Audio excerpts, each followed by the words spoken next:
Oh, hello there. I'm Bilchan. I'm Nimakung. I'm Banchan. In this class, I'll read to all of you. Chapter 10, Section 3 of Jane Eyre, an Autobiography. As.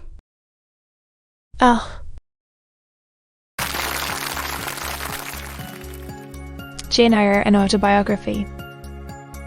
Brontë. Chapter 10, Section 3. Competency.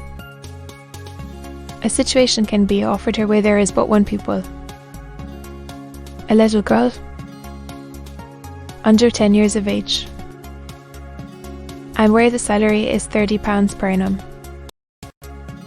G is requested to send references. Name, address, and all particulars to the direction. Ice, Fairfax, Thornfield, New Millcote. I examined the document long. The writing was old-fashioned and rather uncertain, like that of an elderly lady. This circumstance was satisfactory. A private fear had haunted me, that in thus acting for myself, and by my own guidance, I ran the risk of getting into some scrape. And then, above all things, I wish the result of my endeavours to be respectable, proper, integral, had on hand. Mice, Fairfax. I saw her in a black gown and widow's cap. Frigid, perhaps, but not uncivil. A model of elderly English respectability. Thornfield. That, doubtless, was the name of her house. A neat, orderly spot. I was sure, though I failed in my efforts to conceive a correct plan of the premises. Willcote. Sure. I brushed up my recollections of the map of England. Yes. I saw it. Both the shire and the town. Shire was 70 miles nearer London than the remote county where I now resided. That was a recommendation to me. I longed to go where there was life and movement. Millcote was a large manufacturing town on the banks of the a busy place enough. Doubtless. So much the better. It would be a complete change at least. Of Smokebat, I argued. Thornfield will. Probably. Here the socket of the candle dropped, and the wick went out. Next day, new steps were to be taken. My plans could no longer be confined to my own breast. I must impart them in order to achieve their success. Having sought and obtained an audience of the superintendent during noontide recreation, and requested she would break the matter for me to Mr. Brocklehurst, or some of the committee, and ascertain whether they would permit me to mention them as references. She obligingly consented to act as mediatrix in the matter. The next day she laid the affair before Mr. Brocklehurst. He said that my suite must be written to mutual guardian. I know it was accordingly addressed to that lady, and sir, that I might do as I pleased, interference in my affairs. This note went the round of the committee, thus, after what appeared to me most tedious delay, me to better my condition if I could, and an assurance that it, as I had always conducted myself both as teacher and pupil. Aloud, a testimonial of character and capacity institution should forthwith be furnished me, Once forwarded a copy of it to Mice. Fairfax lady's reply stating that she was satisfied with the period. For my assuming the post of governess in her house. Myself in preparations. The fortnight passed rapidly. Wardrobe, though it was adequate to my wants. To pack my trunk as I had brought with me 8 years ago from Gitchead.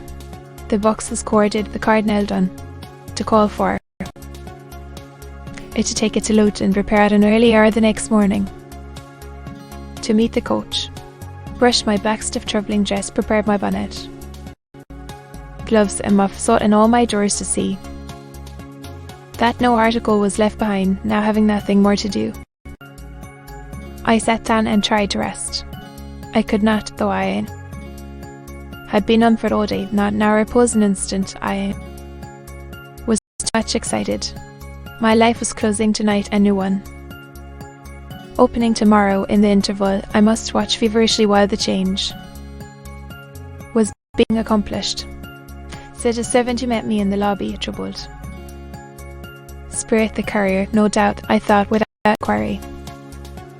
I was passing the back parlour or teacher's sitting room, which was half open, to go to the kitchen. That it's her who stopped my progress and took my hand.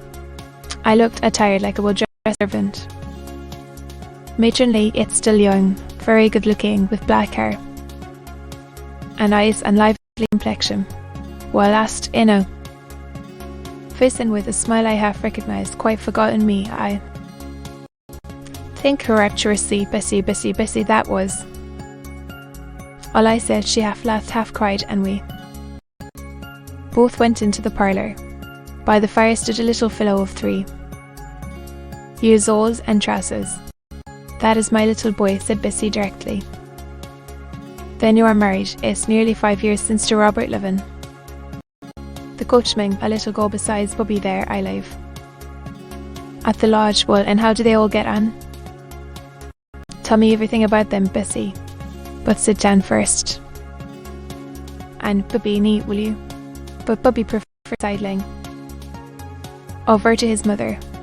So very tall, Miss Jane, nor so very stout, continued my Sliven. I dare say they've not kept you too well at school. Is the head and shoulders taller than you are? Georgiana is handsome, Supposeberry. She went up to London last winter with her mamma, and there everybody admired her, and a young lord fell in love with her, but his relations were against the match. Georgiana made it up to run away, but they were found out and stopped. It was mystery that found them out. I believe she was envious, and now she and her sister lead a cat and dog life together. Well, he is not doing so well as his mamma could wish. He went to college and he get plucked, I think they call it, and then his uncles wanted him to be a barrister. But he is such a dissipated young man. Much of him, he is very tall, a man, and my Miss looks stout and well enough in the face, but I think she's not quite easy in her mind, Mr. She send you here? No, indeed, see you. And when I heard that there had been a letter from you, and that you were going to another part of the country, I just set off. I am afraid you are disappointed in me, I said this, laughing. I perceived that Bessie's glance, though it expressed regard, they didn't know, shaped in auto admiration. No, Miss Jane, not exactly you. I genteel enough, you look like a lady, much as if I expected of you. I smiled at Bessie's frank answer. I felt that it was correct to its import. At 18, most people wish to please, that they have not an exterior likely to second that desire brings anything but gratification. I dare say you are clever, though, continued Bessie, by way of solace. What can you do? There was one in the room and opened it to him. I played a waltz or two, and she was charmed. Weeds could not play as well, said she exultantly. Surpassed them in learning was a landscape in watercolours. The superintendent, in acknowledgement of her obliging mediation with the committee on my behalf, and which she had framed and glazed. Well, that is beautiful, Jane. It is as fine a picture as any Miss Reed's drawing master could paint, let alone the young ladies themselves who could not come near it. Busy, you are quite a lady, Miss Jane. I knew you would be, or not. There was something I wanted to ask you. Heard anything from your father's kinsfolk? Well, were poor and quite despicable, and they may be poor. They are as much gentry as the Reeds are. For one day, 7 years ago, I missed you. Mrs. said you were at school 50 miles off, much disappointed, for he could not stay to a foreign country day or two. He looked quite a gentleman, going to an island thousands of miles off Madar. I suggested. Yes, he did not stay many minutes in the house. High with him, very likely. I returned times an hour longer, and then she was obliged to leave me. Saw her again for a few minutes the next morning at Aloud. Was waiting for the coach. Arms there, each one his separate way.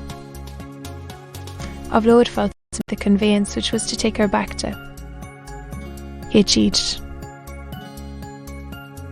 To be continued.